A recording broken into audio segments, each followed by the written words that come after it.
Salary में bumper बढ़ोतरी, आठवें वेतन आयोग से कर्मचारियों को मिलेगा कितना फायदा, जानिए नई सैलरी का पूरा हिसाब किताब। सरकारी कर्मचारियों और पेंशन धारकों के लिए खुशखबरी है। मोदी सरकार ने आठवें वेतन आयोग को हरी झंडी दे दी है, जो कि केंद्र सरकार के 1 करोड़ से ज्यादा कर्मचारियों और रिटायर्ड स्टाफ की सैलरी और पेंशन में बदलाव लाने वाला है। यह बदलाव 1 जनवरी 2026 से लागू हो सकते हैं। सबसे बड़ा बदलाव, फिटमेंट फैक्टर में जबरदस्त उछाल। सातवें वेतन आयोग में फिटमेंट फैक्टर 2.97 था, जिसकी मदद से नई सैलरी तय होती है।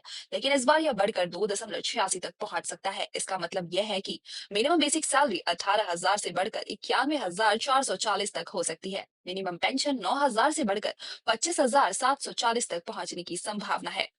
किन किन चीजों में होंगे बदलाव, बेसिक पे और लोकेशन अलाउंसेंस। जहां कर्मचारी पोस्टेड है उसके आधार पर हाउस रेंट अलाउंस और ट्रेवल अलाउंस में बढ़ोतरी होगी। मतलब एक ही ग्रेड के 2 कर्मचारियों की कुल सैलरी अलग अलग हो सकती है।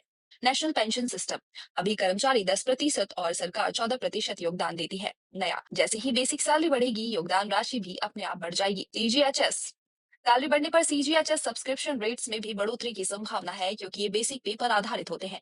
किस ग्रेड में कितनी बढ़ेगी salary. Level 3, basic salary 97,486, gross salary 74,845, take home 68,849। Level 6, basic salary 93,708, gross salary 1,19,798, take home 1,09,977। Level 9, basic salary 1,40,220, गौ पैच, gross salary 1,81,073, take home 1,66,401। Level 11, basic salary 1,84,452, gross salary 2,35,920, take home 2,16,825। Disclaimer, ऊपर दिए गए आंकड़े प्रारंभिक अनुमानों पर आधारित है। अंतिम सैलरी में बदलाव आठवें वेतन आयोग की सिफारिशों और सरकार के निर्णयों पर निर्भर करेगा।